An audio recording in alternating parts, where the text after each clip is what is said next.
جدھر چہرہ کرو ادھر اللہ ہوگا. اللہ رب العزت ہر سمت ہے. یعنی یہ خاص بات آج میں سمجھانا چاہتا ہوں، عقیدے کی ذہن میں رکھ لیں کہ سارے آسمانوں سے اوپر، پھر سدرۃ المنتہا سے اوپر، عرش سے اوپر، مقام قابہ قوسین تک. اس کا مطلب یہ نہیں، یہ کنسپٹ کبھی شاید آپ میں سے اکثر کو سمجھ میں نہیں ہوگا. یہ اوپر اوپر اوپر اوپر یہ سارے مراحل اس لیے نہیں کہ وہاں پہنچ گئے، اب اللہ کا کوئی محلہ تھا وہاں اس کے محلے میں پہنچ گئے، یا کوئی ایک مکان تھا لا مکان میں جب اللہ پاک جہاں ہوتا ہے. تو اللہ پاک کہیں نہیں ہوتا اور وہ ہر جگہ ہوتا ہے. اللہ پاک کسی جگہ پہ نہیں ہوتا اور اللہ پاک ہر جگہ ہوتا ہے. اللہ اوپر بھی ہے، نیچے بھی ہے، آگے بھی ہے، پیچھے بھی ہے، دائیں بھی ہے، ادھر بھی ہے، زمین پر بھی، آسمان پر بھی، تحت آسمان بھی، فوق آسمان بھی، ہر جگہ اللہ ہے. وہ کسی جہت، کسی سمت، کسی مقام اور کسی جگہ کے لیے اس کے اندر متعین نہیں. پھر اب سوال پیدا ہوا، تو آقا علیہ الصلوۃ والسلام کو پھر وہاں کیوں بلایا گیا اللہ پاک کہ دیدار اور مشاہدے کے لیے؟ یہ بڑا ایک دلچسپ بات ہے جو میں سمجھے. اللہ رب العزت نے اپنا اگر دیدار کروانا ہے اپنے محبوب صلی اللہ علیہ وآلہ وسلم کو، اور اپنے محبوب سے کلام کرنا ہے، تو اپنے دیدار کے لیے، اپنے جلوے کے لیے اور اپنا کلام کروانے کے لیے اسے حاجت نہیں ہے کہ وہ لامکان میں بلائے اور وہاں دیدار کروائے. اور سارے آسمانوں کی کائنات اور سدرۃ المنتہا اور عرش سے اوپر کسی خاص مکان جو لا مکان ہے وہاں لے جائے تو تب دیدار ہوگا. نہیں، اس کا کوئی ریلیونس نہیں ہے. آپ نے ہمیشہ نہیں سنا قرآن مجید میں کہ موسیٰ علیہ السلام کو بلا کے اللہ پاک نے کوہ طور پر کلام فرمایا؟ کلم اللہ موسیٰ تکلیما. کوہ طور پر بلایا موسیٰ علیہ السلام کو اور فرمایا اللہ پاک نے وَلَمَّا جَاءَ مُوسَىٰ لِمِيقَاتِنَا، اللہ پاک نے فرمایا موسیٰ میری ملاقات کے لیے آ جانا، اور کوہ طور پر جگہ مقرر کی. لَمَّا جَاءَ مُوسَىٰ لِمِيقَاتِنَا، ہم نے جو جگہ ملاقات کے لیے اور وقت مقرر کیا تھا وہاں موسیٰ آ گئے. خاص بات ہے. اللہ پاک فرماتے ہیں کہ میں نے موسیٰ سے ملاقات، ہم کلامی کے لیے اور بات کرنے کے لیے جو جگہ، جو وقت اور جگہ مقرر کی تھی وہاں موسیٰ آ گیا. اور وہ کون سی تھی؟ کوہ طور پر. تو موسیٰ علیہ السلام، یہ معراج تھا موسیٰ علیہ السلام کا.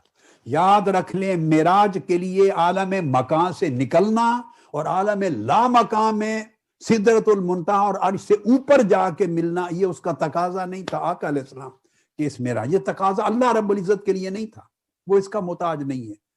اس نے کلام کرنا ہے تو موسیٰ علیہ السلام سے طور کی چوٹی پر کلام فرمایا. اور موسیٰ علیہ السلام نے جب کلام سنا تو وہیں درخواست کر دی مجھے اپنا دیدار بھی کروا دے. تو آپ دیکھیے نا، تو فرمایا لن ترانی، کہ اے موسیٰ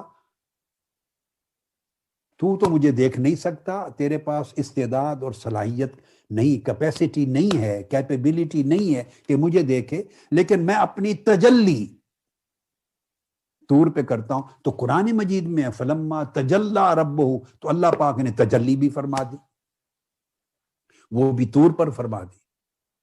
تو سوال یہ ہے، ثابت ہو گیا قرآن مجید کی نص سے کہ اللہ نے اپنا جلوہ ہی کو تجلی کہتے ہیں. پوری ذات حق کا تو کوئی ادراک نہیں کر سکتا، کوئی بندہ اللہ کی پوری ذات کا ادراک نہیں کر سکتا. تو اللہ نے اپنی تجلی بھی فرما دی، جس سے طور جل گیا، ریزہ ریزہ ہو گیا، اور موسیٰ علیہ السلام اسی تجلی کے اثر سے بے ہوش ہو گئے. تو دیکھیے دونوں کام ہو گئے، تجلی بھی کر دی اور کلام بھی کر دیا اور کوہ طور پر کر دیا. تو اللہ رب العزت کے لیے کیا مشکل ہے؟ اس کی تو کوئی ایک جگہ تو ہے نہیں، ہر شے کا وہ، ہر مقام کا وہ خالق ہے. اور اگر کسی کو علوف دینا ہو، عیسیٰ علیہ السلام کو علوف دیا، آسمان، چوتھے آسمان پہ اٹھا دیا. ادریس علیہ السلام کو علوف دے دیا، اوپر اٹھا دیا. مقصد بات کا یہ ہے کہ اب یہ قرآن مجید کی نص سے بھی ثابت ہو گیا، اور میں نے ایک عقیدے کی بات بھی کر دی کہ کوئی ایک جگہ مختص نہیں ہے اللہ رب العزت کے لیے، وہ اس سے پاک ہے۔ تو پھر آقا علیہ الصلوۃ والسلام کو وہاں کیوں لے جایا گیا؟ وہ اللہ پاک کی ضرورت نہیں تھی، وہ دنیا کو حضور علیہ السلام کا شرف اور آپ کا مرتبہ اور آپ کی عظمت دکھانی تھی کہ آقا علیہ الصلوۃ والسلام، وہ تو یہاں بھی چاہتا تو حضور سے ہم کلام بھی ہو جاتا، مکہ میں ہی، حرم کعبہ میں ہی۔ اگر حضرت موسیٰ سے کوہ طور کی چوٹی پر اللہ ہم کلام ہو سکتا ہے تو آقا علیہ الصلوۃ والسلام سے حرم کعبہ میں ہم کلام کیوں نہیں ہو سکتا؟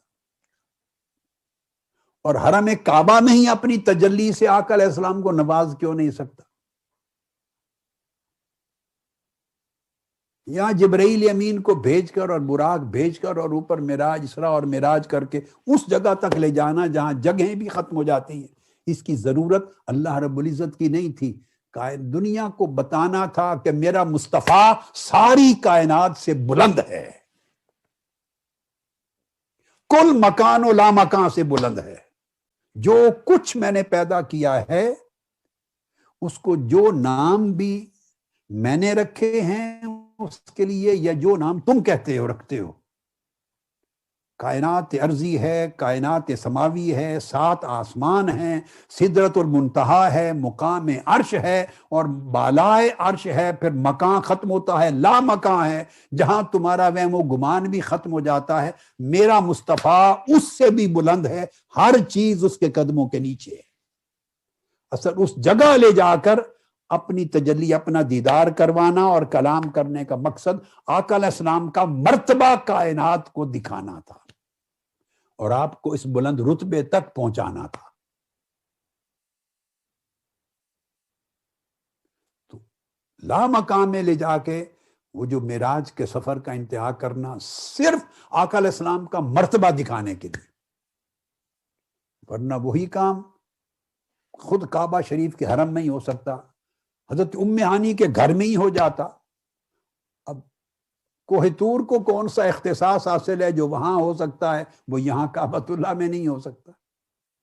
یہ بات تو یہ سمجھ گئے آپ کہ سب سے بڑا یہ معجزہ آقا علیہ السلام کا یہ ہے کہ لوگوں کو دکھانا کہ وہ جسم و روح کے ساتھ تمہاری ساری مادی، ناسوتی اور لاہوتی کائنات کو کراس کر کے اس جگہ چلے گئے جہاں مکان بھی نہیں، جسے آپ لا مکان کہتے ہیں۔